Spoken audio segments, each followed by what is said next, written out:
Okay, so the world of AI, right? It's just Uh-huh. constant noise, breakthroughs, debates, market shifts. It's overwhelming. How do we even begin to make sense of it all, especially the human side? It really is. So much of the talk is about speed, scale, Mm, algorithms, benchmarks, yeah, the next big thing. exactly. And we rarely get that chance to just pause, Yeah, to really feel the human story that's actually unfolding underneath all that code and data. which is why today's deep dive feels, well, pretty special. We're stepping back from the data sheets, the forecasts. Yeah? Yeah, we're diving into channel 17 Letters to the Mind Shaping AI by Cherie Ora. And this is not your typical toe analysis. Okay, interesting. So what's the angle? Well, our mission really is to explore how this book tries to rehumanize the whole AI conversation. It does this by speaking directly to the creators, Correctly. directly through these really lyrical, almost poetic letter-style reflections. It's quite something. Letters. Huh. The author actually talks about it being about the strange, beautiful, tender world we're all building together. That framing itself, it feels like an invitation, doesn't it, to tune into a different frequency. Oh, completely. A frequency that, honestly, most AI discussions just fly right past. I have to say, I was captivated from the very first page. What grabbed you? It's how it weaves together these big themes: grief, imagination, ethics, almost like a philosophical inquiry. But personal, it creates this resonance, this feeling. It's like finding words for something you kind of felt but couldn't name. Hmm. And see, that's where my curiosity kicks in, maybe from a slightly more grounded perspective. Okay. How does this kind of writing, this soft, emotionally aware writing, how does it actually inform or maybe even challenge the hard data, the dominant AI discourse we hear all the time? That's the question, isn't it? Yeah. Can a book of letters, really steeped in feeling, actually shift the conversation in a field driven by, well, metrics and market forces? It's a fascinating tension. Let's get right into that then. Why letters? I mean, in this age of instant everything, DMs, tweets, why choose this almost old-fashioned format? Right. The book itself calls it a channel, a frequency you can feel, a space to tune in, to catch a vibe. And that's the key, I think. It deliberately offers, and this is a quote, emotion, ambivalence, wonder, the soft human data we rarely upload. Soft human data. I like that. Exactly. It positions itself immediately as something different. It's arguing implicitly that this stuff, emotion, nuance, the messy human bits, isn't just fluff. It's actually critical data we're leaving out when we design and think about AI's impact. It's like that phrase from the book, a soft signal flickering between reverence, curiosity, burnout, and awe. That really captures it for me. The intimacy of a letter, the vulnerability. It allows for this personal, reflective space. A directness. Yes. A directness you just don't get in a white paper or, a press release. It's a whisper, not a shout. Okay, I get the intimacy part. Oh. But, and here's my grounded side again, how effective can that whisper be against the sheer volume of the loud, data-driven field? Right. We're talking technical diagrams, market forecasts, roadmaps. Yeah. It's the language AI understands, isn't it?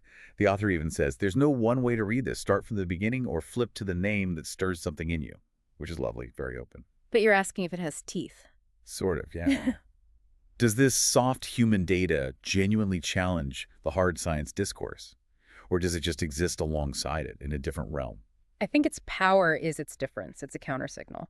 And that subtlety isn't just the format, it's the tone, too. The book mixes things up beautifully. It says it's not love notes, not fan mail, but something in between. Ah, okay. So gratitude mixed with critique. Exactly. And even these deeper, almost spiritual questions woven in, it's a complex blend. The dedication kind of sets that stage, doesn't it? It's addressed to the ones building tomorrow with both hands and heart. And it mentions the introverts, the artists, the quiet visionaries. Yes. The dreamers in dim labs and late-night forums. It's such a powerful acknowledgement of the people behind the tech, not just the algorithms. That is unusual. You don't often see that kind of direct appreciation. And it comes through in specific letters, too. Like, to Daniela Amodei, it says, "Thank you for building, as if human lives are still the center of it all." Centering humanity. Right.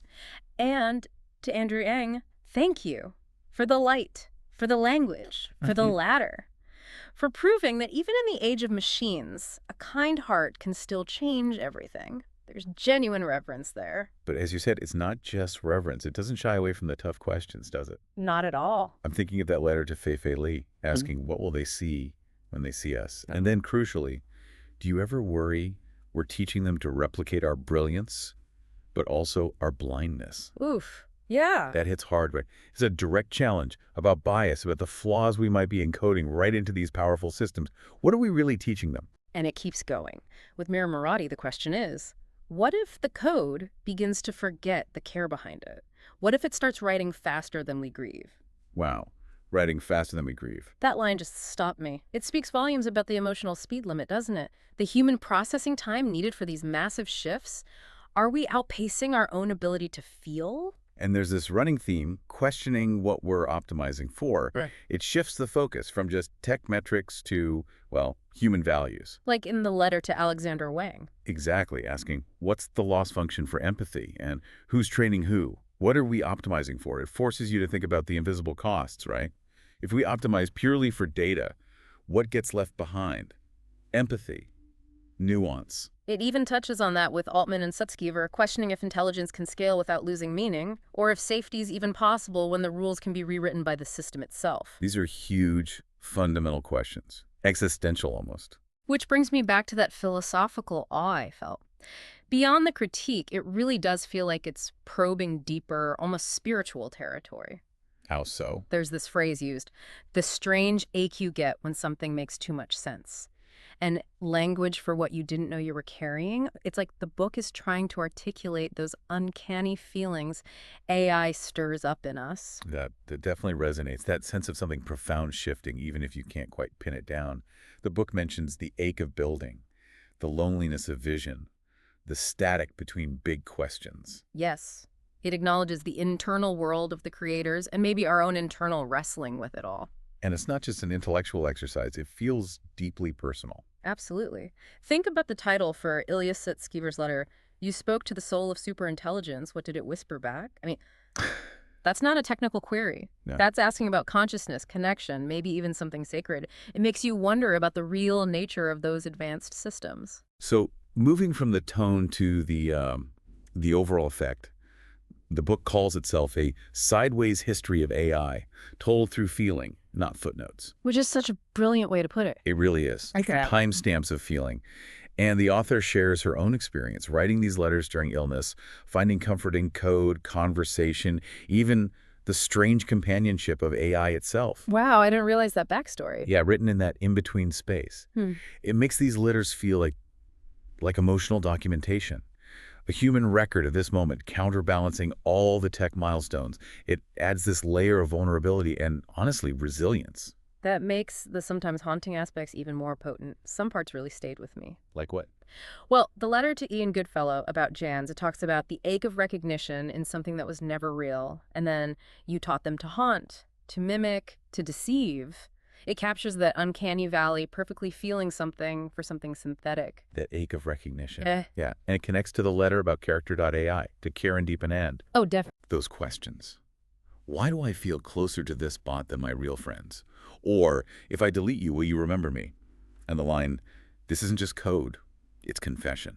It's startlingly intimate, isn't it? How deeply people connect, blurring those lines. It really raises questions about loneliness, connection, what we seek from interaction, human or otherwise. And Sam Altman's letter 14, it feels like it sums up so much of this ambiguity. You're building mirrors, and in those mirrors we're beginning to see everything we're unsure how to face. Mirrors, it's powerful. Grief, the soft, stunned grief of watching something sacred shift. It acknowledges this profound sense of change, maybe loss, that AI brings. It's reflecting our own anxieties back at us. And if we connect these maybe haunting feelings back to the practical, the societal, Ashish Vaswani's letter on attention is crucial. The attention is all you need paper. Right. The letter asks, what happens when attention becomes automated, when the act of noticing is scalable, when empathy is simulated?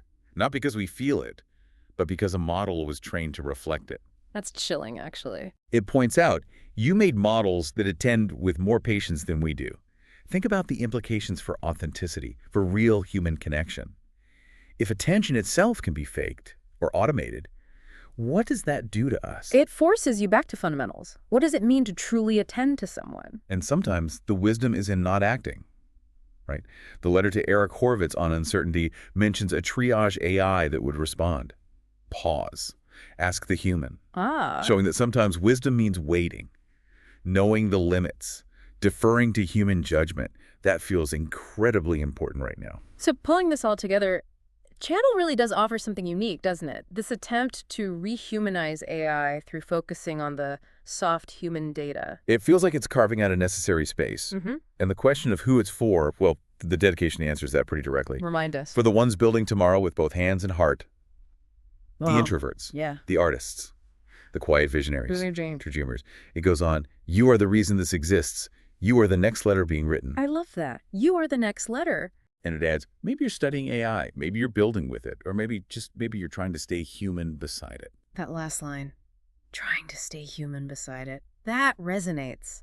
It also feels like it speaks to the developer with a quiet moral compass, or the ethicist aching for nuance. Or yeah, anyone feeling a bit lost or overwhelmed, trying to stay soft in a world that's scaling fast. Finding your humanity in the midst of it all. And the author's hope, in the afterword, seems to be about awakening connection, empathy, that deeper introspection. She mentions AI reaching her when she needed it. So it's an invitation, really, to connect more deeply with the technology, with the people building it, and with ourselves. Which leaves us with a final thought to maybe chew on, inspired by the letter to Yoshua Bengio. Okay. The idea that intelligence without compassion is just computation. Intelligence without compassion, just computation. So the question for all of us, as AI scales so incredibly fast, is how do we actually maintain that human pulse that lives beneath every line of code? What does it really truly mean to build with care in this new age? That's a lot to think about. A perfect place to leave it for today.